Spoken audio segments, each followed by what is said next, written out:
Good morning, students. And as we are drawing near the end of this lesson, poverty, and today we are going to discuss our topic, the assessment of the poverty alleviation program of the government of India. So, what we find that the government of India has done a tremendous work in the path of removing poverty. Then we analyze that we find that the number of poor person in India and the percentage in total population has decreased. Then we can say that in India the number of poor people or people below the poverty line and the percentage of poor people has decreased. But what have been found we are going to discuss with you. With respect to the other countries in the world, when we compare India, we still find that India is lagging behind, far behind the real case with the other countries. So what are the reasons responsible for the backlog of India in terms of poverty alleviation? We are going to find out. So the first thing the reason for the less effectiveness of the government program is increase in population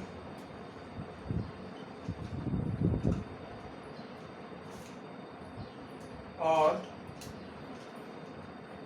more growth rate.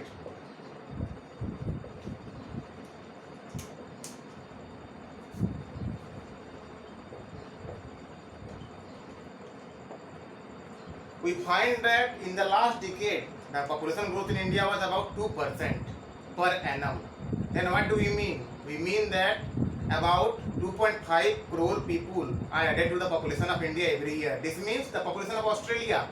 Australia is larger than India, but the population of Australia is added every year in the population of India. So the problem arises from here because the land area of India is only 2.44% of the total on earth. Land area is only 2.4% of total land on earth. But 17% of the world population Indians. On only 2.4% of the total land area of the earth, 17% of the people live. So India is densely populated. The population of China is much more than India, but the density is less. So here the problem starts. What is the problem? The problem that our country is a developing country and the government of India finds it very difficult to arrange all the basic necessities of life, healthcare, education, infrastructure, employment to all the people. Therefore, there is tremendous pressure on land and agriculture. There is tremendous pressure.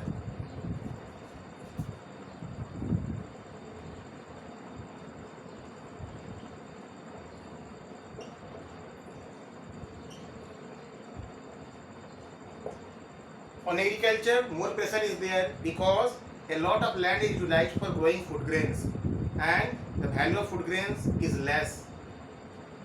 The land which should be devoted for growing commercial crops, because commercial crops fetch a huge price in the international market, we grow the food grains. And the land holdings in India are very small. The collectivization of land is not done here. And the small land holdings and most of the farmers are small and marginal farmers.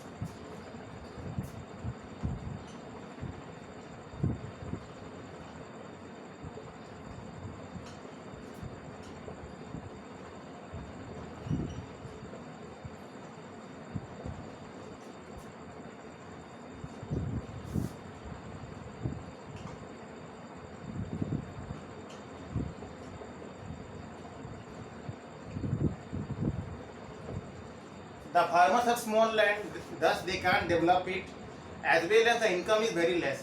They can't invest in the land, they can't invest in purchasing modern implements and taking the help of the modern innovations which are available in the world. Then the subsidy has been withdrawn by the government of India in agriculture due to the WTO regulations.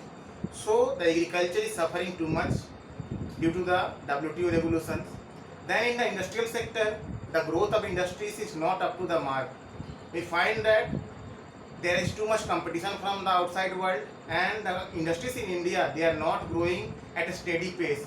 The growth is fluctuating. So we can say that the poverty alleviation programs, they have been successful, but not in all the places. Today we find that in many places in northern India like Bihar, Odisha, Chhattisgarh, UP and Madhya Pradesh, there are more poor people, and poverty is more than the national average. Why? Because due to lack of proper administration and political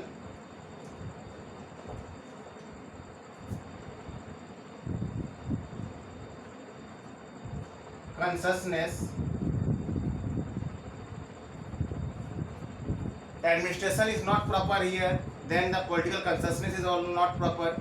The people go to the elections and they don't elect the right persons, and they vote according to the caste system. So these are some of the few drawbacks which led to the poverty in the region. Today we find that the names of the places which I mentioned, they have very less industries. Nobody or businessman is going to invest here. Why? Because due to lack of infrastructure and education as well as manpower also. So they don't find skilled manpower here for investment. As well as these areas are more prone to the natural calamities like droughts, floods, earthquakes and others. So this area become less attractive to the businessman for investment. So we can say that the government of India has done a tremendous work in the arena of reducing poverty, but the fruits of this have not reached everyone. There are places in India where there are more poor people residing, and the main reason behind is, I have discussed with you, lack of proper administration, infrastructure, then political consciousness and others. They are all responsible. So this is the conclusion which we can draw about the poverty alleviation program as run by the government of India. तो हम लोग कह सकते हैं कि भारत सरकार ने बहुत अच्छे कदम उठाए हैं पॉवर्टी या गरीबी को मिटाने में, लेकिन पॉवर्टी जो गरीबी है वास्तव में समाप्त नहीं हो पा रही है. इसके लिए बहुत सारे रीजन्स रिस्पॉन्सिबल हैं, and the top reasons are जनसंख्या में वृद्धि,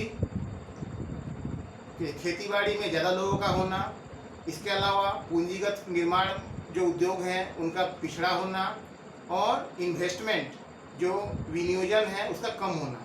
So all these things are responsible for the remaining of poverty in India, and that's all for today. Thank you very much for listening to me. Have a good day.